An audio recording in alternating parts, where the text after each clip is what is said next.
The San Antonio Spurs finally have their new face of the franchise. Officially, they draft Victor Wembanyama, #1 overall in the 2023 NBA draft. Obviously, this is one of the highest touted prospects ever. Literally, to me, the ceiling for this dude is one of the 20 greatest basketball players of all time. The floor, to me, probably around Kristaps Porzingis. I think the world of this kid. I believe he walks in day one and is a guy that can average 20 points and 10 rebounds in this league. I really do. I'm not the guy that just gets excited over every prospect. This kid, Victor, I believe, will be the real deal. I first saw Victor about 4 years ago. Saw some footage of this kid, and I was like, man, this is kind of crazy. Then a couple years pass, and I look at him again. I'm like, yo, this dude is like Kevin Durant on offense and like Giannis Antetokounmpo on defense. Will he be able to be both of those guys in the NBA? The jury is still out. Those are obviously very high expectations. But what I see for Victor Wembanyama is a kid that has the chance of being legendary.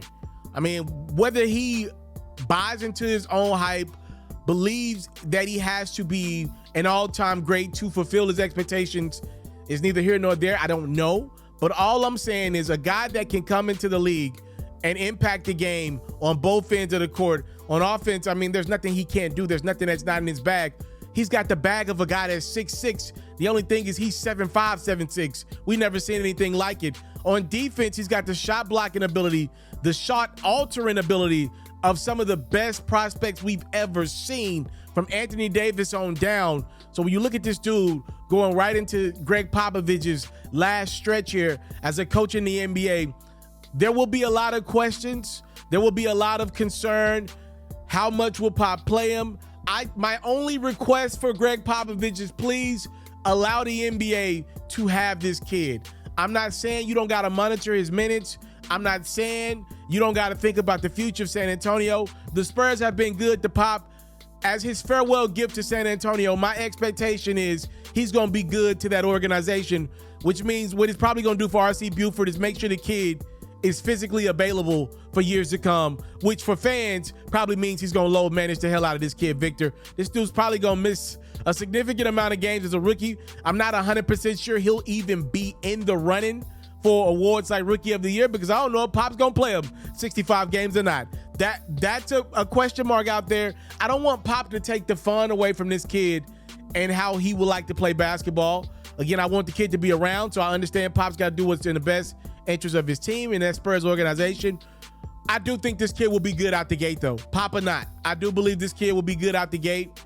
I do believe he will be box office TV because he's just so uniquely built that people are going to kind of look at him as the animal in the zoo. We're going to be honest about it. Obviously, I'm not comparing this kid to an animal, but it will be that sensational wow. If you ever watch Bo play basketball, every time he gets into the game, the fans are cheering, not because they believe this guy's going to score 30 points, because he is a unique specimen. NBA players are very tall, and Victor Wembanyama is very tall compared to 99% of NBA players, which tells you all you need to know about him. He's got factors to him that most NBA players don't have.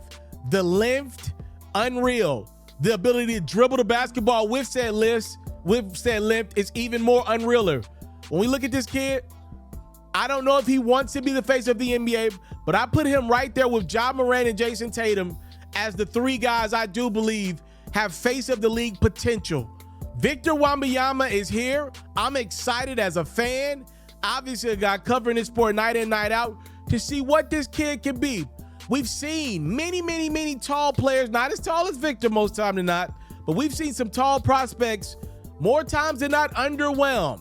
Kristaps Porzingis has been good, but not great.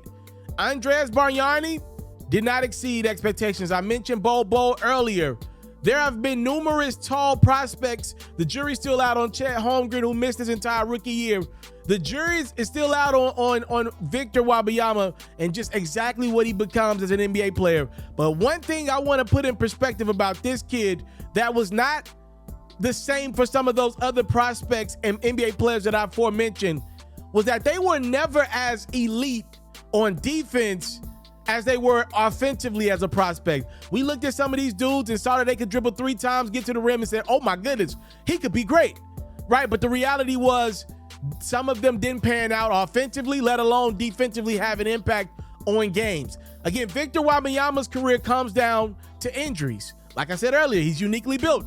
If he can stay on the court, I believe he's a 20-10 the day he walks into the league, and I'm excited to see. Please let me know your thoughts on one of the NBA's potential next faces and Victor Wembanyama, as he's officially a part of this San Antonio Spurs organization.